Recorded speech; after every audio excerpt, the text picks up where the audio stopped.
Good evening, UK Crime Book Club. I've just had a quick dash to switch my plug on. Very forgetful today. And now I'm going to ask you, Amer, to introduce yourself. I've waited a while for this interview, so I'm excited. My name's Amer Anwar. I'm a London-based crime writer, the author of two critically acclaimed thrillers. The first is Brothers in Blood, which won the CWA debut dagger and was picked by the Times and the Guardian as one of their thrillers of the year. And then the follow-up, which is a sort of sequel of sorts, is this. If I can just get it into shot, there you go. Stone Cold Trouble. And this one was also nominated. It was longlisted for the CWA Gold Dagger for Crime Novel of the Year, which came as quite a surprise to me because the book was actually released during lockdown. So everything seemed fairly quiet. And then once it had been published, everything kind of died down. And I didn't even know that it had been longlisted.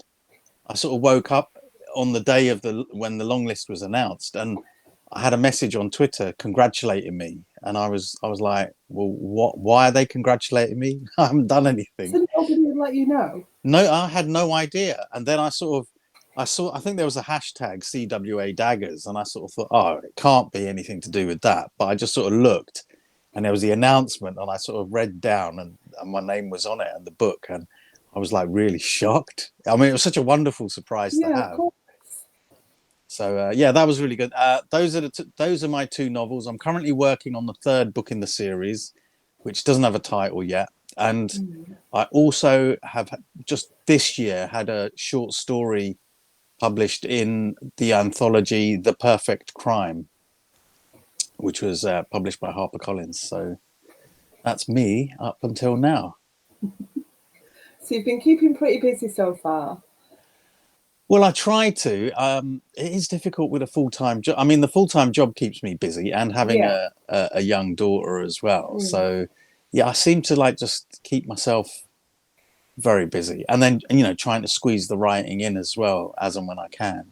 Which is why So book three how is do you taking a little while. fit it in around, a family and a job? And how often do you actually get to sit and write when you think of the amount of social media and other things that you have to do? And you're a Well, busy guy. You've been to Harrogate, you get to different places, you go to different events as well. How on earth are you balancing it all? not very well. Looking for tips. Looking for tips, Emma. Tips. Okay, tips. Well, I guess you have to sort of like try and carve out some dedicated time.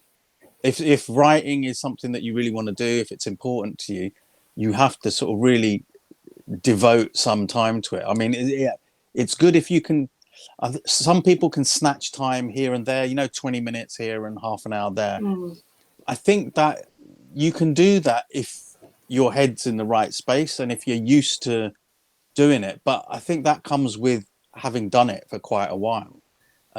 If you're just starting off, I think that's going to be really difficult. And for me, I'm somebody, I think because for myself, sometimes there's long gaps, with work and other commitments. Sometimes there can be a bit of a gap between writing opportunities, the time that I get. And I find that it can sometimes be really hard to sort of get into that headspace. I mean, it Yeah. takes a while. So if I have like, say, an hour, it could take half an hour just to sort of get into the sort of back into the story and then try and come up with stuff. But I recall when I was working on the first two books, when I was sort of well into the writing of them, and I would sort of write every day, it just seemed to be a lot easier. Like, because it was Yeah. day after day. And people do say try and write every day if you can. And I think that really does help because it's easy to get back into that mindset of writing. So at the moment, I try and find time where I can. And I think the further the writing goes, the more involved you get in it, and then it will be constantly be on your mind. And I think then hopefully it'll be a kind of snowball effect. The more I've written, the more I'll want to write, and the quicker I want to get to the end. You ever considered joining the 5 a.m. Writers Club? I see them on Twitter and I think, how? There are I'm two not. five I'm not a o'clocks in a morning. day. It's yeah, not suitable. I'm not a morning person. I'm more of a night No. owl. So you'll always see that I've been sort of like tweeting and responding to things at sort of like midnight and 1 a.m.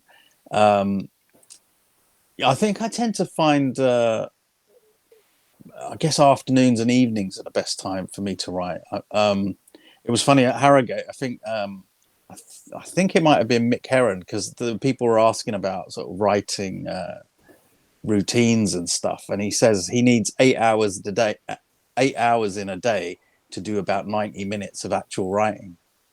But he has to do the 8 hours, and I kind of feel that that's very kind of similar to me. I could get up really early, but I would end up just sort of like pottering about doing stuff until I guess it's sort of getting into the mindset, getting ready to write. And people, I guess they think that's like just sort of wasting time and procrastinating, which writers are very well known for. But I think it's part of the process, really, just getting geared up, getting, as Hercule Poirot would say, getting the little grey cells firing. Yeah, I've got to say, I definitely couldn't be a 5 a.m. person. I'm No, just done it when I've had to do it. I yeah, am same not, and same I've here. worked nights and stuff, but no, I wouldn't choose to do it, put it that way. no. But then in the morning, I might get up and kind of, I mean, it's the holidays now, but school run and get everybody off to where they're going, and then watch Tipping Point for an hour with a cup of tea and some toast. yeah, And I don't think I would sort of watch TV. I would be at my desk, and I might sort of, I'll have a cup of tea. I might read, look at emails and stuff like that, and look at what I've written, look at some notes, and then just sort of like be on the internet for a while or something. But I think it's just sort of preparation, mental preparation. That's I my think it's just that I like the coins falling while I'm on my phone checking the emails and things from overnight. well, I guess if you So, get anything, whatever works, for oh, writers it doesn't that. work. Well, maybe try something different then. I know. I am. I'm trying new things, but it's that balance, isn't it?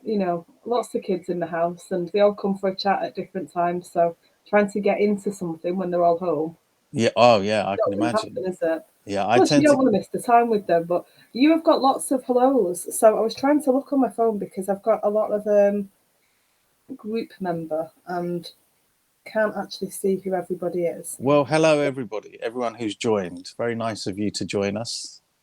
Leslie said, "What style do you write, and what's the full-time job?" So, what style do I write? I guess, sort of hard-nosed thrillers, really. Yeah. The contemporary, set in modern day West London, in an area called Southall, if anyone knows it. And the day job, I'm a designer for a packaging company. So I work on artwork for, um, I guess our clients are sort of like banks and healthcare companies, and cannabis companies and CBD packaging and stuff like that. It's quite a sort of broad range, and gift cards for some very well-known sort of That's brands. a really broad range. Yeah. Before that, I used to work for in DVD packaging. So I used to work for all the big film companies working on their DVD covers. And Oh, have you got a favourite one that you've worked on? I think one of the most memorable would be Casino Royale with Daniel Craig. And that was quite a technical cover to work on because Hmm. they wanted it printed on this special board called mirror board, which was sort of silver underneath, but the print had to be on top of it. So it was quite technical because if you needed any white areas, you had to print white and then print the rest of it on top. So, but it looked lovely when it came out. It was a really striking cover. And then after that cover, there was so many others that tried to do the same thing using similar kinds of board and stuff. So it's good fun. It beats. I enjoy it. So it beats, like a proper job, I guess. I get to just mess about on the computer and stuff, and I have my headphones in. I listen to music all day while I'm working and stuff. So yeah, I could think of a lot worse things. Actually, I've done a lot worse things. So it's I know. Oh, we'll have to sit and have a conversation at some point about the different jobs we've both had. Oh my word, there's been a lot Yeah. between us and go on. No. Yeah, it definitely quite a few jobs. I think I know I always wanted to be a writer, but I didn't think it was something I could do. And I guess, I've always been into like art and design and photography and stuff. So I was trying to sort of find jobs that would allow me to do things like that. But now that I now that I'm trying to become a full-time writer and I am writing, I think writing is the one thing that I really, really want to do. That is where I'd like to eventually sort of go, to just be able to write full time. What was it that made you realise actually I can do this? I can write, and this isn't something that I'm excluded from. I can just sit down and I can get on with this. Um, well, it's funny because for a long time I didn't think the writing was something I could do. And even though it was something I would have wanted to do and it was kind of in the back of my head, it was a bit of a sort of dream Hmm. to one day be a writer, but I didn't see writers coming from backgrounds like mine. And so I just thought, well, maybe that world's sort of closed off to me. But I used to enjoy writing stories at school. And then even at college, I used to get really good marks for writing and stuff like that. But nobody ever sort of said, well, you should pursue it as a career. So it never sort of occurred to me that it was something you could do for a living. But I think just through being such an avid reader growing up, and I used to read, I mean, I started off reading horror novels and then went on to Second World War novels, then science fiction and fantasy, then eventually crime, and then historical, and then non. So quite a broad spectrum. And it was I remember I read a fantasy novel called Magician by an author called Raymond E. Feist, and it was such an epic tale, and there was so much going on. There was like romance and war and political intrigue, and just fights and escapes and adventures and all sorts of things. And when I finished that book, I remember closing it and just sort of having to take a breath and thinking, wow, somebody has sat down and just by putting words on paper has made me feel all those different things. And I just thought that was like really magic. And I thought I'd love to be able to do that. And it was that moment I remember very clearly where I thought I want to be a writer. But nothing happened for over 20 years. So even though I had the thought, what eventually got me to start writing, it actually came about through the day job, which I was working in design and stuff. And the internet had sort of taken off. And people were saying, well, if you can work on websites and coding and stuff, then you can make good money doing that. So I thought it was something I should look into, but that wasn't my background at all. My background was designing for print specifically. So I decided to do a couple of evening courses, and I did one on sort of web coding, and another one on CSS, which is another sort of coding language. And I found that I really enjoyed those, doing those courses, and just sort of spending one evening a week learning something new. So when those courses finished, I was looking at a course prospectus for something else, for another course to do, and just anything really, anything that sort of grabbed my interest. And it just so happened that there was an introduction to writing fiction class. So I thought, oh well, I've always fancied writing. Why don't I just do that? Give that a go. I hadn't written anything like creatively in over sort of 20 years since I guess since the first couple of years of secondary school. So when I was about sort of 12, 13. And so I was very much out of practice, but I thought, oh, well, let me give that a go. So I did that course, and that was through Hammersmith and Fulham Adult Education Service. So there was a real sort of mix of people there. And I still remember there was one person in that class who said, well, I don't actually read.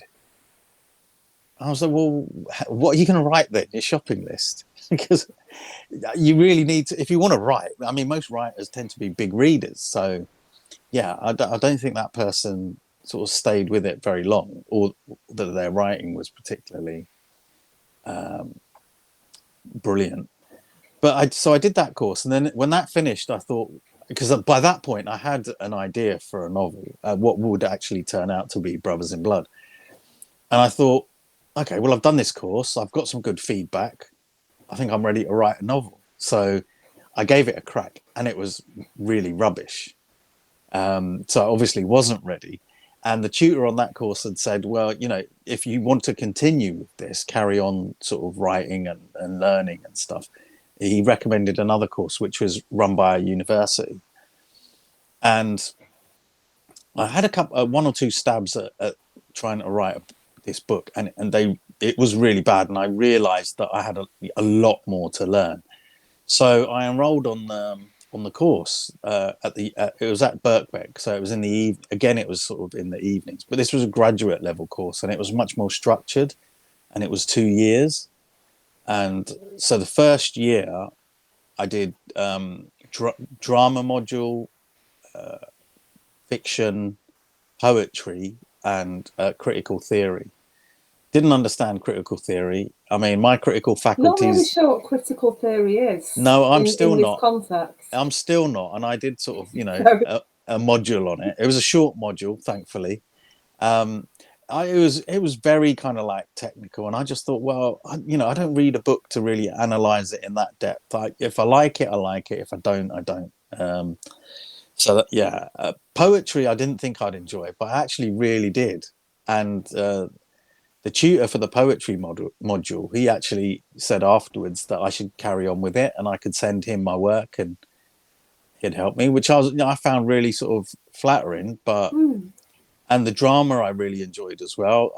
Because I'd come from a background, I'd done some work in comics and stuff, and I'm a huge film fan, so I kind of understand the script structure. So doing drama, writing sort of like for the stage, I didn't find that particularly difficult in terms of the formatting and how it's meant to be done. And my 20-minute for the course at the end of it, for the exam, had to do write a 20-minute play. And actually that 20-minute play became the basis of the short story that I just had printed in that anthology, although I've reworked it quite a lot. But I knew fiction was the way I wanted to go, because I just wanted to write a book. I mean, at that point, I was really I knew exactly what it was going to be, a crime thriller, and I wanted to get it published. So quite definite. I mean, unlike quite a lot of the people on the course who didn't have a definite idea of what they wanted to do ultimately. And so the second year of that course, you get to pick one of those modules, and you do it for the whole year. So obviously I chose fiction. And at the beginning of the second year, I remember the tutor was asked, she had a quick aside with everybody. So, what do you hope to get out of this year? What's your goal? And again, I knew, so I told her, yeah, I want to write a crime novel, I want to get it published. And she said, well, okay, why don't you start writing it? And I sort of instantly thought, well, I don't think I'm ready. I think I'm going to write some short stories. And she said, well, how will you know when you're ready? And I said, well, that's the point. I don't know. How will I know if I'm ready? And she said, well, look, you're in this class, on this course for a year. So you can start writing your book, and then you can get some feedback, and you can revise stuff and get it workshopped. And at the end of the year, you'll have the beginning of your novel. And that kind of struck me as pretty good advice. So I thought, okay. And I knew that I'd sort of struggled writing the opening. And so I gave it another go, and it was still bad. And then I decided what I needed to do is just go back to. So one of my favorite crime authors of all time is Elmore Leonard. And I really, really like the way he writes. It's so kind of like, it seems so effortless and so easy, and you get so sucked in. Great dialogue, really sort of like funny situations and stuff. So I started reading one of his books, but really analyzing it. I was making notes about scenes and things like that. So I guess I was really kind of immersed in that book. And I also happened to see the film Payback with Mel Gibson, which I really enjoy. I've not seen that for a long time, but yeah. Yeah, I tend to, every time it's on TV, I will sit and watch it because I love it. And that happened to be on. I had already seen it before at that point, but that was on. So I sort of watched that film while I was thinking about the opening to my novel, and I'd been sort of like submerging myself in Elmore Leonard. And so I think that was on like a Friday or Saturday night. So by Sunday, I tried to write the opening of this book again. And I really think that both of those things were very much influencing me when I was writing it. And when I read it back for the first time, I thought, that's not bad. I was quite pleased with it. And I workshopped that in the class, and got really good feedback overall. Obviously there was still some improvements that needed to be made, and I got feedback from the tutor and stuff. And I think I did about two more drafts of that chapter and submitted them, and then they were really good. And by that point, I think it was coming towards Christmas. Now, I'd heard of the CWA's debut dagger competition, which is for unpublished authors, but I'd never had anything to submit to the competition. But here I had a first chapter, so I thought, oh, you know what? Well, I'm going to enter, because I need to get used to getting rejections, because obviously I'm going to get loads, and I might as well just enter the competition as my first rejection. So I sent the first chapter off, then thought nothing about it. About 3 or 4 months later, I got a letter to tell me that I'd been shortlisted for the award. So that was top 10, and the award's open to anyone writing in English around the world. So there's a lot of entries. Yeah. So I was amazed. First proper attempt at writing a novel. Successful attempt, I should say. An opening chapter, and I'd made the shortlist. So I thought, well, wow, that's great. When I finish the book eventually, whenever that might be, then if I'm approaching agents, I can always say, well, look, I was shortlisted for this award. And I thought that was great. And come July, when the actual award ceremony was taking place in central London, as one of the shortlistees, I was invited along. So I went along in a black tie, drinks, dinner, meeting all like top crime novelists. It was great. It was such a brilliant evening, and I had no expectations of anything happening. I was just there to enjoy the evening. But the first award of the evening that was presented was the debut dagger, because it was the smallest of them all, and the shortlist was read out, and then they said, and the winner is Amer Anwar. So I was just like, what? No way. Like, I totally did not. I never entered expecting to win. I never thought I would win. But yeah, they called my name. I had to get on stage. I was presented with the award, got a check, and then, I was just, I didn't even know what to say. And then afterwards, I was all these authors whose names I know and whose books I'd read, they were congratulating me on winning the award. And I was just like, wow. And then the next day I was contacted by 4 agents who wanted to read the rest of the book. Unfortunately, being such a novice, I hadn't actually written the book. Had you written any more than the chapter? Well, I'd written about two more chapters. But, complete rookie mistake. I mean, I subsequently found out what most people do, most sensible people, is they would write the whole book first and then send the first chapter in. Obviously, being a complete novice. Well, it worked in your favour. Well, it might not be conventional, but it worked. I think now they kind of stipulate you have to have written the whole book before you can enter, because all the agents said, oh, can we read the rest of it? And I said, well, I haven't written it yet. But one agent, who is my current agent, Jane Gregory, who's also Val McDermott's agent, she said, well, okay, well, I want you to sign with me, and then when you finish the book, just send it to me. So she would have an exclusive. So I was like, well, okay, of course I'll sign with you. So I signed with her, and she said, well, all right, now you need to finish the book.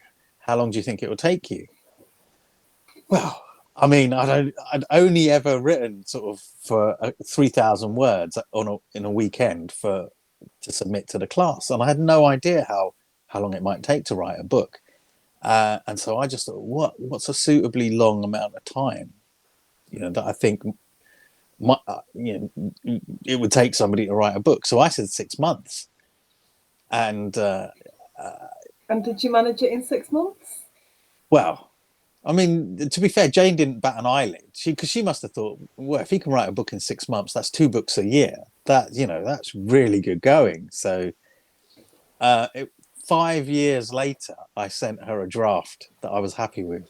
So it was I think it was about the 5th draft. I'd rewritten the book about 5 times to get it anywhere near what I thought was good. But then obviously what I thought was good wasn't what any professionals thought was quite ready. So it took another year or so of work just to get the book into shape. And then it was submitted to all the big publishing houses, where it was then turned down by every publisher it was sent to. Big mistake on their part. Well, thank you. Yeah, I'd like to think so, but I mean, and it was quite frustrating because they all said it was a good book. And they said it was it's well written, had great action, great setting, great characters, great story, great pace. So I was scratching my head thinking, well, if it's got all that, what on earth else are you looking for? But there was always a reason, some reason why they were turning it down. We're not quite sure how we would market this. It doesn't quite fit our list. Not sure we'd have the right mission plan for it. And then I think the most telling comment was somebody said, I couldn't visualize it breaking out to a broad audience. So, yes, I think reading between the lines there, broad, what it really meant was like the general perceived white audience, because I mean I should say the book is set in Southall, which is a large Asian community in West London, and so all the characters are Asian, and there's a lot of Asian references and stuff like that. But the thing that struck me, I was always writing this book to appeal to everyone. It wasn't, in my mind, it wasn't a niche book. It just happened that the characters and the references and things were British Asian. And anyway, so it was very sort of soul destroying when it was turned down by everyone. I mean, it had won on the award and everything as well, so I thought that would have helped, but ultimately it didn't. So my agent, I remember, she said after all the rejections, she apologized and said, "Look, I'm really sorry that this hasn't worked out. I think maybe you should just try and write something else, maybe a different book." So I sort of thought about it for a little while, and then I thought, you know what, I just cannot agree with their narrow assumption that readers wouldn't like it, because it was the sort I read a lot, and it's the sort of book that I felt I would enjoy and people like me would enjoy. So there must be other people out there. So I went to my agent. I said, "Look, I think I might try self-publishing it." And she said, "Well, okay, yeah, if you want to, good luck." And so I did that. But fortunately, having a background in sort of art and design, I was able to do quite a lot of the work around the publishing the book myself. So I learned how to format for ebook, and I should say the book had been edited really well by my agent and in-house editors that she uses.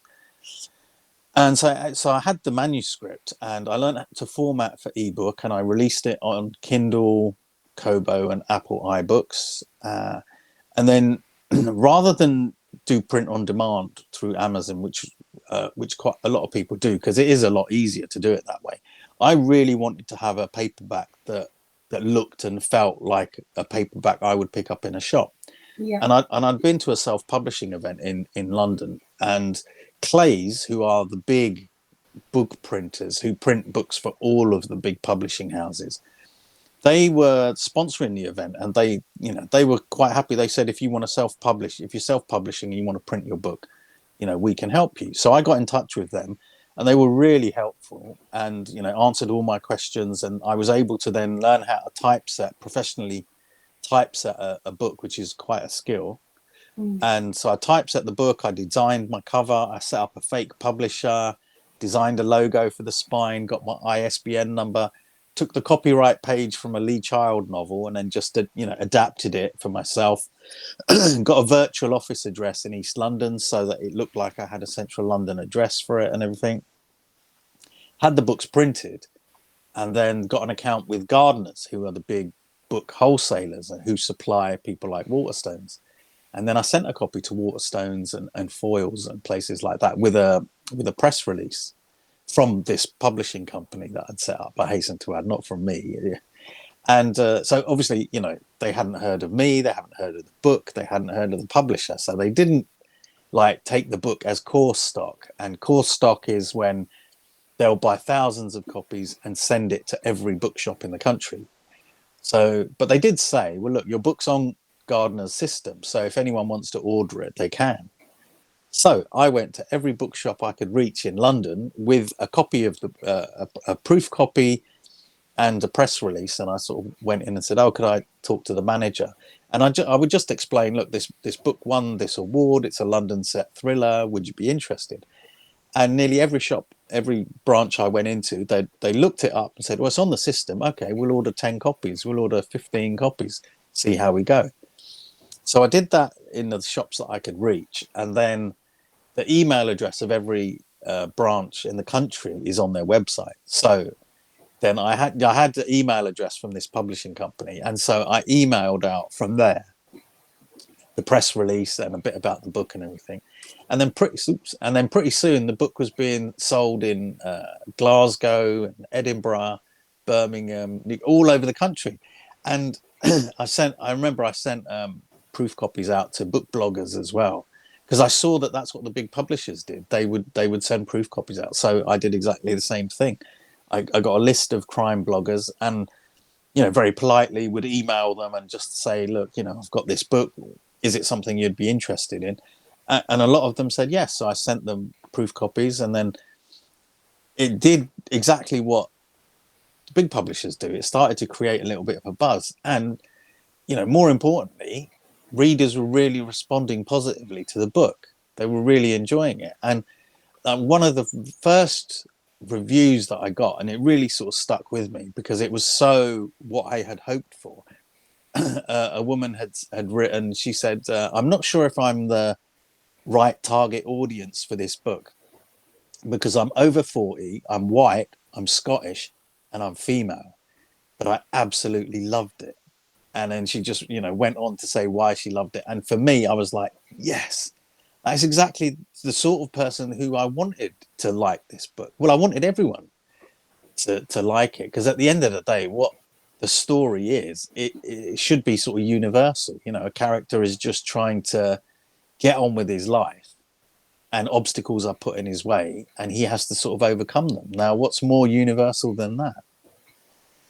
So that was really good. And then, I think the topper, well, as I'd self-published for a couple of months, the book had only been out for about 2 months, and I went to done my first sort of solo Harrogate with proof copies of the book to give to authors, hoping that, if they read them and tweeted about the book, then that could be really sort of good for me. And I remember I gave a copy to Lee Child while he was doing a signing, actually, which is very cheeky of me. And I'm quite embarrassed that I did that, but there you go. I don't think you need to be embarrassed about that, but keep going.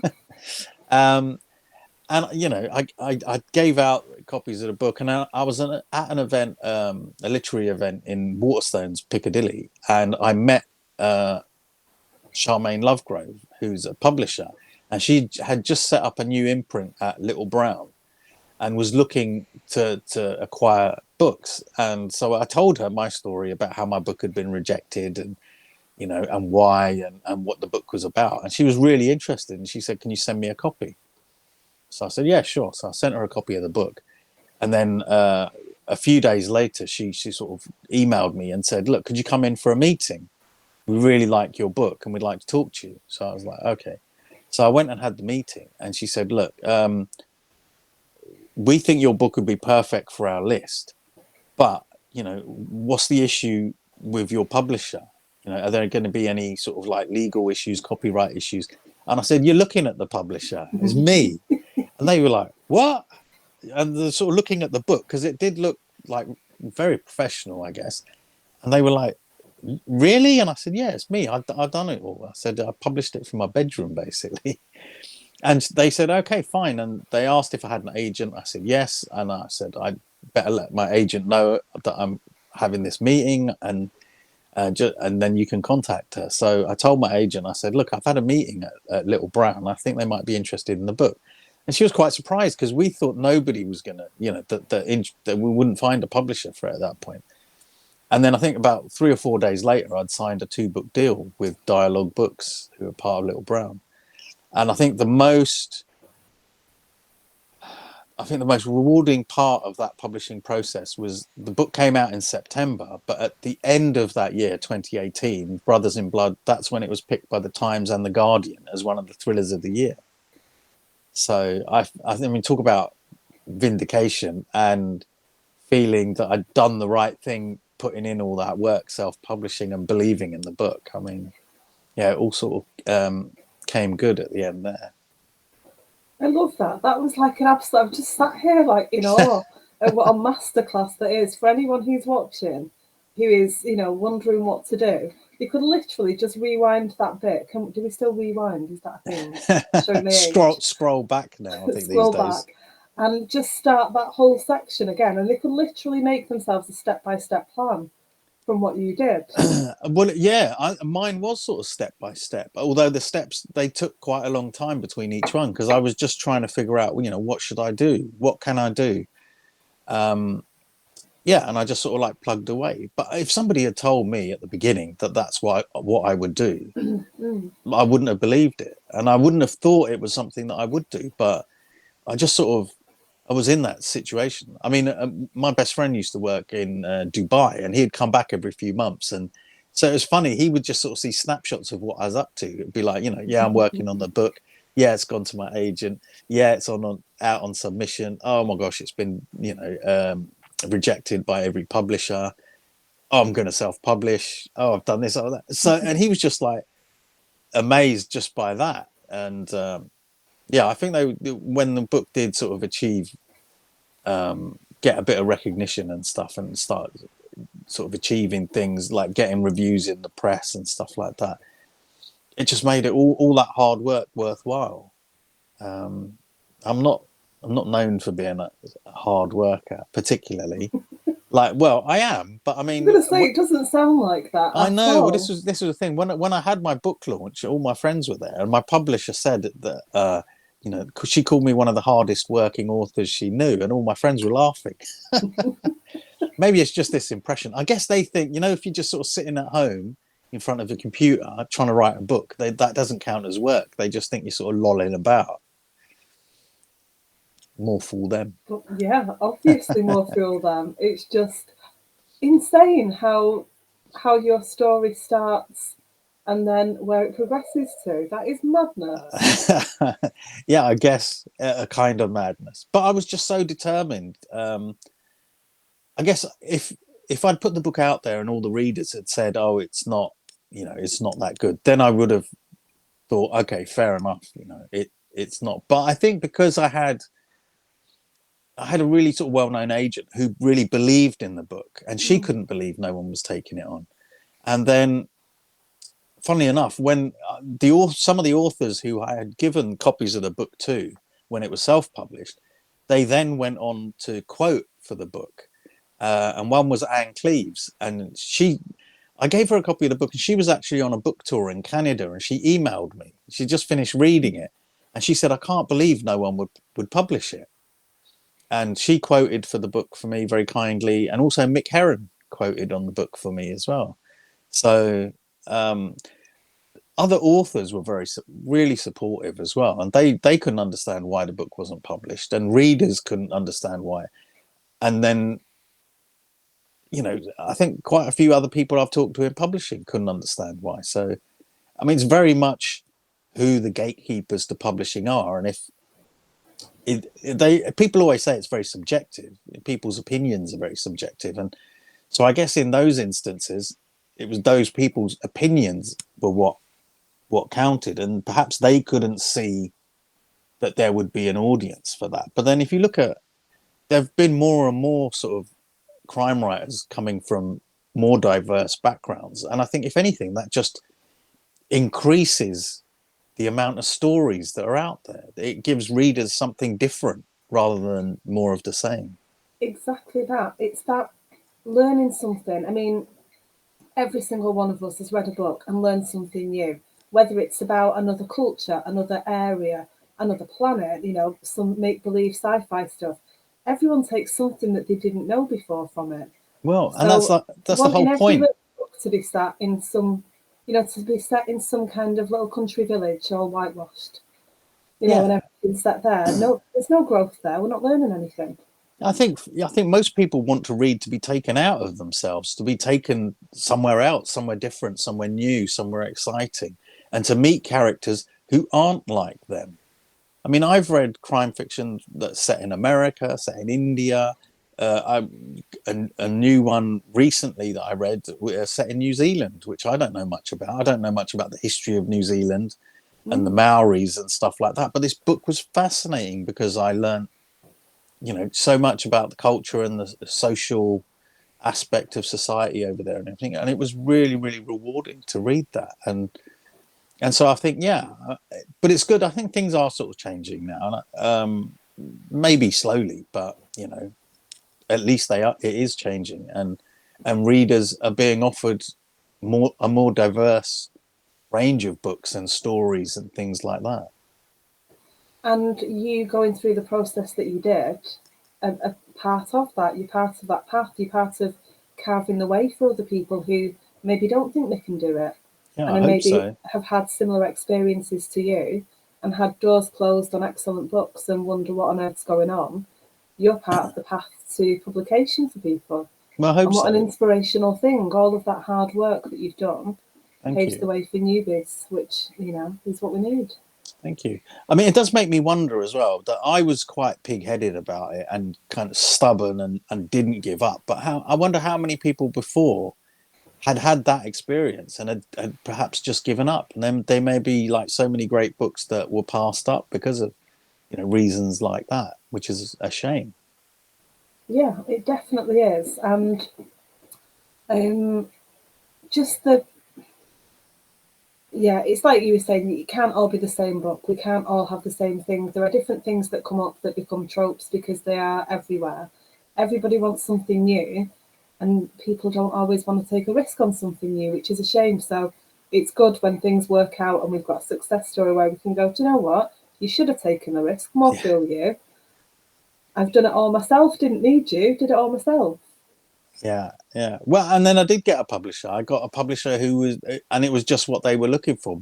And I think because, I mean, that imprint was set up specifically to find books that were falling through the cracks, that deserved to be published, but that weren't being published for one reason or another.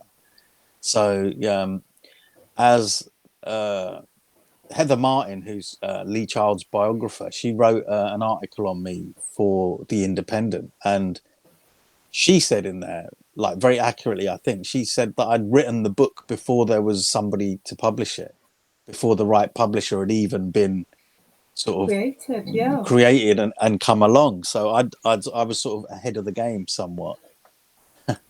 That must be a nice feeling. Nice to be ahead of the game.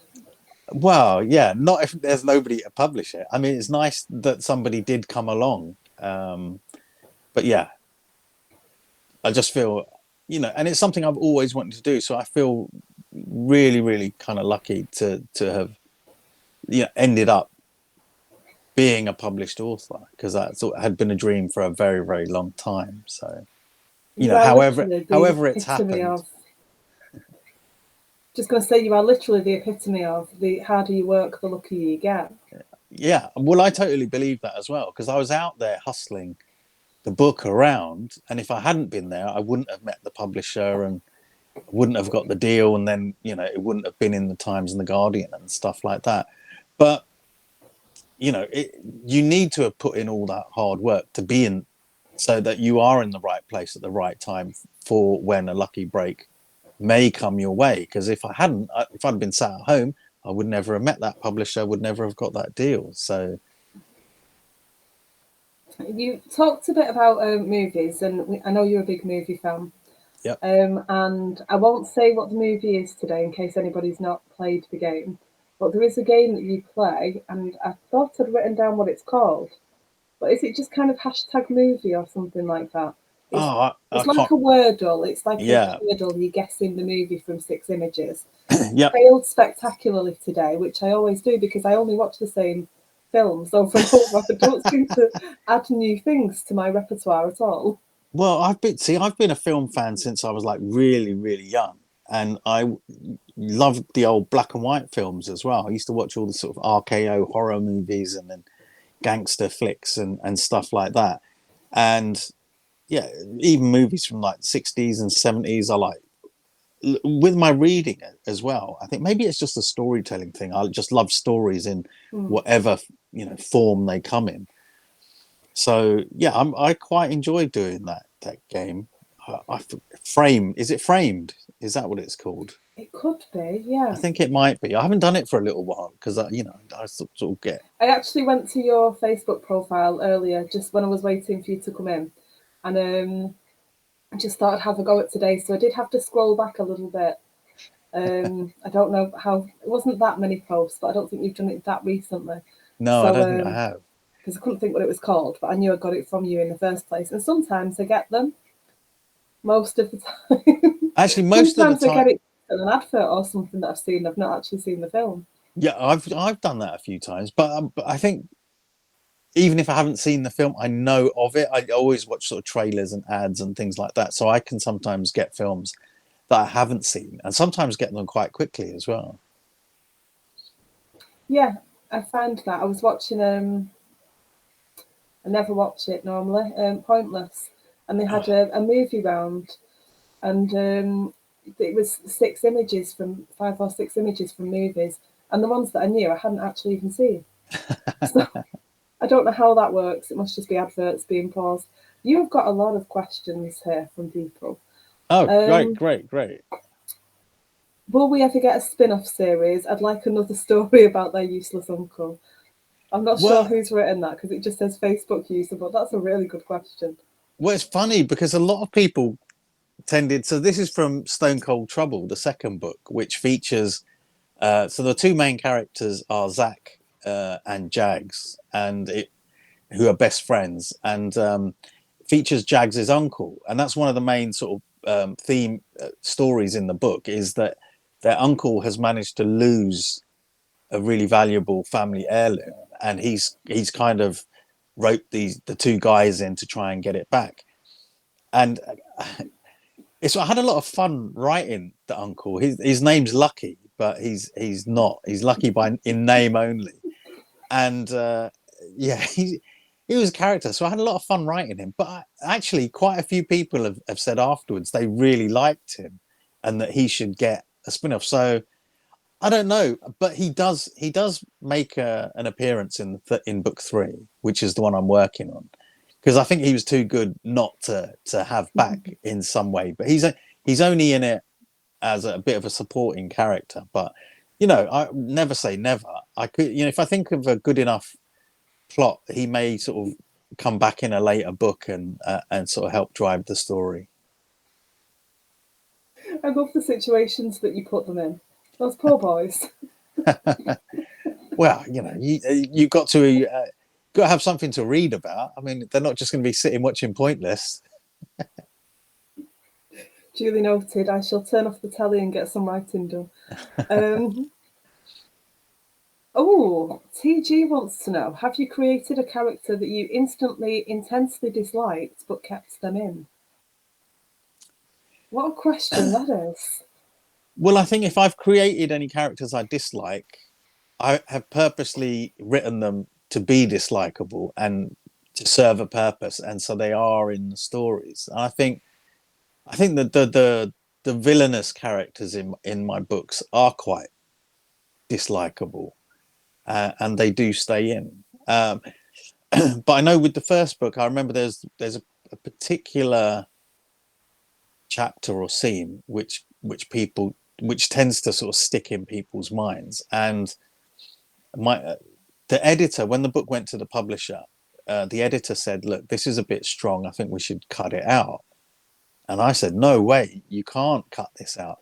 And one of the reasons why was because up until that point, the two main villains, you just kind of hear about their villainy, or that they're really bad characters and stuff. But that scene is the first in the book where you actually witness what they're capable of, and it's a scene that has really, I guess, kind of shocked people a little bit, but it's the one they But all isn't kind of. that the point? Sorry. Isn't that the point though? Well, it wasn't the point just to be sort of gratuitous, and No, it yeah, wasn't. not for the sake of it, but to show that this is, this is the reality of things that do happen. Yeah, and the funny thing is that scene wasn't planned. It was only when I got to it and I was writing that scene, I was trying to think, okay, well, what would they do? What would happen? And then it just sort of flashed up as it seemed quite obviously right that that is what they would do in that situation. So I wrote it, and I think even when I was writing, I was thinking, "Cool, it is a bit," but it's true to the characters and stuff. So I said, look, it has to stay in because then you realize, and the main character Zach, then he suddenly becomes crystal clear just what's at stake for them, for the other characters that are involved, because you see exactly what these guys are capable of. Um, so yeah, dislikable characters, they tend to sort of stay in, and yeah, I think the more I dislike them, the more I want them in the book. We've got a lovely comment from William Shaw here. Amer Anwar's books are great. There aren't enough of them, though. Uh, Thank you, William. How Yes. ironic that he's literally sat on the shelf behind me next to you. Which true, there aren't enough of them, but then there's not enough hours in the day for me to work on them, unfortunately. But yes, book free, I am working on it. It is on the way. But you've no idea of publication date or Not at the suggested moment. date or anything. Unfortunately, not at the moment. I could say 6 months, like I said to my agent, but I would be wrong. And then people would be writing in saying, well, you said it would be ready in 6 months. They'd be on my case more than my agent was, I think. We do have some, I won't mention names, but we do have some people watching who do like to give the authors a little nudge.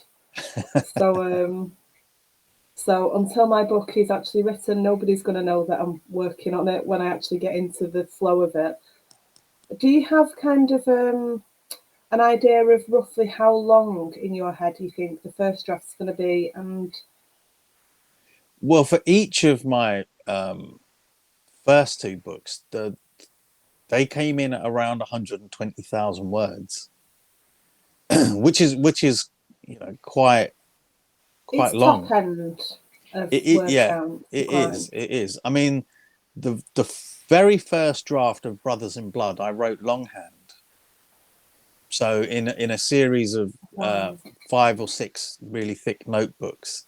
Well, because I work on a computer and for my day job and stuff, and I just found when I was writing on the computer, I would obsess over a line or a paragraph. You could, because it's so easy just to sort of delete and go over. And Yeah. when you get a bit stuck, you're just sort of rereading and you're thinking, I can make that a bit better. Maybe I'll try, change this word or that word. And when I had limited time to write, if I had like the 2 hour writing slot I'd find on the computer, I would be rewriting stuff. And I might at the end of 2 hours just have a paragraph or two. Whereas when I was writing longhand, you can only go forward. There's only so much crossing out you can do. And the other bit of advice I got was just write and don't edit. Don't look back at what you've done. Just keep going till you get to the end. Then go back and edit. But at least then you'll have a whole story. So I wrote longhand and that took ages and I wouldn't do it again that way. But it really helped me to get the first draft done. And then I was sort of typing it up. But yeah, it was hard work. And what was your original question? Sorry. I have no idea. You're just listening to me waffle on. Um, Writing Oh, process. how long it was going to take you to work on the first draft? Yeah. So the first, like I said, it took me 5 years to send a draft I was happy with. I think the first draft, that longhand draft, that's how I got onto that topic of writing longhand. I think that took about 18 months for the first draft, 18 months to sort of 2 years. And then the rewrites each took anything from 6 months to a year to do. With book two, I wrote the whole thing in 2 years. So that was first draft, second draft, and all the edits from my editor and stuff. So that was within 2 years. And I think now I tend to plan a little more. Not to say that it's a very detailed plan, but I make sure that the book is planned out really loosely and roughly, so that I have a kind of framework that I know that the book will sit on. And it's not restrictive in any way, because if I come up with a better idea, then I just change things as I go. And even now, I'm sort of with the plan, I decide that certain chapters would be better in different places, like nearer the front, or saved to be further nearer the end. So I think once I get going with the writing, I'd like to think I could get it done in a year. But really, at the moment, with the full-time job and stuff, it's just down to time. I mean, I was quite fortunate in the writing of the first 2 books that I managed to take quite a lot of time off work to concentrate on writing. At one point, I was made redundant, and then I managed to get some grants from the Arts Council, which gave me lots of time to spend just on writing. So, and I found that really helped, because then I could just 24/7 think about the book and work on the book. So progress was much quicker. This time around, I think this is going to be the first book I'm going to write completely while working full time, and having my daughter and stuff like that. Because when I started work on the first book, my daughter hadn't been born yet. So lots of different things. I mean, life just keeps chucking things at you, and you just have to get on with it the best you can. So, and as I said, I think the further I get into the book, the more engrossed I will be in the writing, and then the more time I will sort of just spend on it. And it'll mean watching less TV and movies, unfortunately, but them's the breaks. I'll have to do that. And on that note, it's almost 8 o'clock. There Oh are my still gosh. quite a few questions that I've not managed to get to. However, I will be recommending this as a path for people to just to come and look at this video and see what you did and see the Please steps do. that you took. Yeah. Because, yeah, I've learned a lot from just kind of sitting and listening, which is really nice. Great. Well, if anybody does have any questions and they want to ask, they can. There's a contact form on my website, so they can always just drop me a line. I'll be happy to sort of respond. That's lovely. Do you want to give us a quick recap of both books? Yes, of course. So the first book is Brothers in Blood. Let me just hold that up there. Times and Guardian Thriller of the Year, winner of the CWA debut Dagger. It's a thriller set in West London. So for those of you who like kind of hard-boiled, gritty, urban set thrillers, that might be just the thing for you. And follow up is Stone Cold Trouble, which was longlisted for the CWA debut Dagger, in which the 2 main characters find themselves in even more trouble, like when they're trying to help out Jags's uncle Lucky, the one who's not so lucky. So they're trying to retrieve this heirloom for him, and Zach's brother has been attacked, and Zach doesn't know if could be something to do with him, and he needs to, for his own peace of mind, find out who was behind it. So those are the 2 books. Book 3 will be out, so you'll let us know when, and we'll I do a certainly cover review will. and all of that. Yeah, totally. I'll be letting everybody know when it's coming out. Don't worry, then you'll be sick of me telling everyone. Not possible. And then after that, it should be a separate standalone thriller. I look forward to hearing more about that as well. Thank you, everyone, for your questions. Sorry we didn't get to them all. And thank you, most importantly, to you for joining us. Thanks Waited very a whole much. year for this, so thank you well, very much. I'll come back anytime you want me to. We'll hold you to that. Yep, please do. Thanks, Thank you. everyone. Bye-bye.